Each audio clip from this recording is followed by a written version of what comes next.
grandfather Institute, St. Joe's Hospital. He's also president of SLO.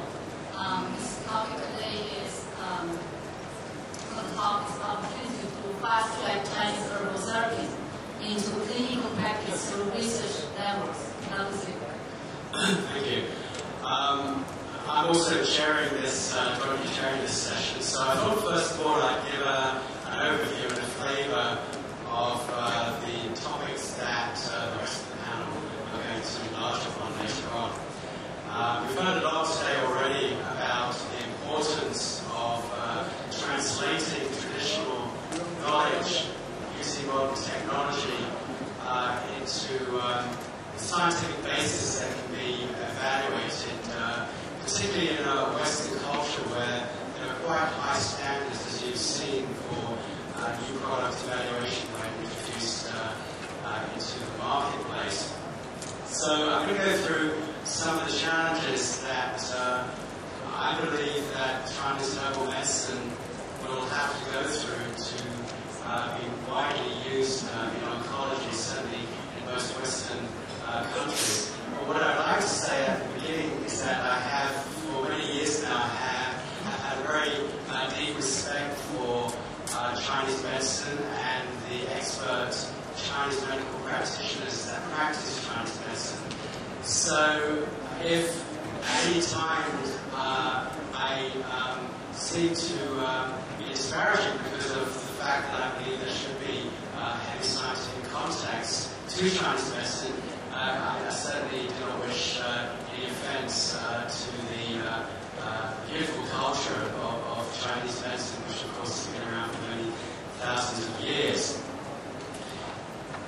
So, what's really excited me recently is the fact that in the laboratory we have developed new models of treating cancer, and that's one level of excitement.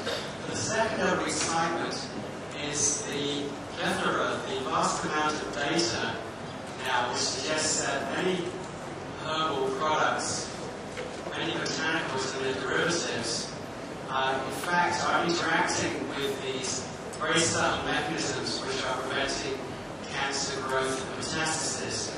And one we've heard a lot about already today is the importance of angiogenesis. And I believe that there is a great future in Chinese herbal combinations and derivatives in helping to reduce the progression of cancer by interacting as antigenic agents. Stimulation of the immune response. This again has been ignored for many years in the West when it comes to treating cancer. It's almost been put aside as not being very important. But recently it's been found that many cancers themselves, of course, actually depress the immune system to such an extent that after having had cytotoxic chemotherapy, the combination of the two actually leaves the body wide open for recurrence because of the lack of immunity.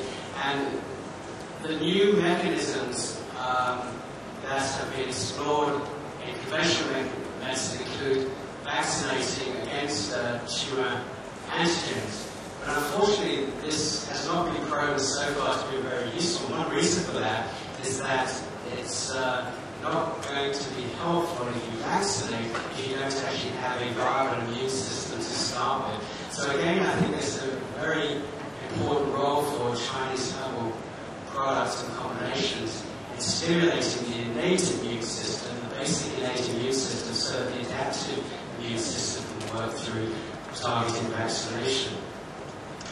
The model of Chinese medicine also suggests a new model, at least a new model from the Western perspective, of polypharmacy, using a number of chemicals, complex chemical combinations, not necessarily at high dose, but at lower doses, and using the synergy between them to have a therapeutic gain. Now, Chinese medicine as a culture has always had a systems approach to both diagnosis and treatment. and systems biology, whereby we analyze complex systems, now utilizing more sophisticated, sometimes computerized techniques, is becoming more and more important in our understanding of the treatment of cancer. The synthesis of complex data, I believe, has been occurring in Chinese medicine for thousands of years, and it's one thing that most of my Western medicine physician colleagues just don't grasp, is that the diagnostic system of Chinese medicine is a system which allows you to take complex data and come up with an answer, an intervention, whereas in the Western medicine system we're reductionists and we find it almost impossible or very difficult to put together complex data. There's the concept of biosemiosis, which is a new concept, at least in Western physiology, which is suggesting that there's communication at all levels of the complex system between chemicals and molecules, but it relates to the whole system. So a lot of Chinese medicine actually involves the meaning behind the diagnostic system. This, interestingly, there are now big books being written on biosemiosis in chemistry and physics. And again, I think this is something new that the West is developing. It started off thousands of years ago in Chinese medicine. Other advantage of Chinese medicine is extensive, well-documented pharmacopoeia. And this is where we really do need to work as a team. Some of the herbal products, I think, are in danger of being lost, with the skills and wisdom being lost, the growth conditions being lost, and of course, over harvesting some of the herbal products can actually lose those particular herbs altogether. So I think we have to be very careful to protect that and respect the Chinese pharmacopoeia. And thousands of years well documented in Chinese medicine. There's a lot of documentation in the literature, which we've been very grateful in the West to have the permission to interpret the Chinese data into Western Chinese medicine books that we can actually start to understand.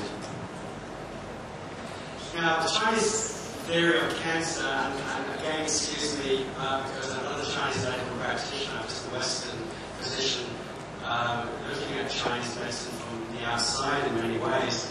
But it seems to me that one of the mainstays of cancer production is the stagnation of blood and qi, which to many Western oncologists seemed really not to make sense at all, until research the last 15 or 20 years, in which Dr. Raymond Moore, my colleague, and myself took a particular interest, actually showed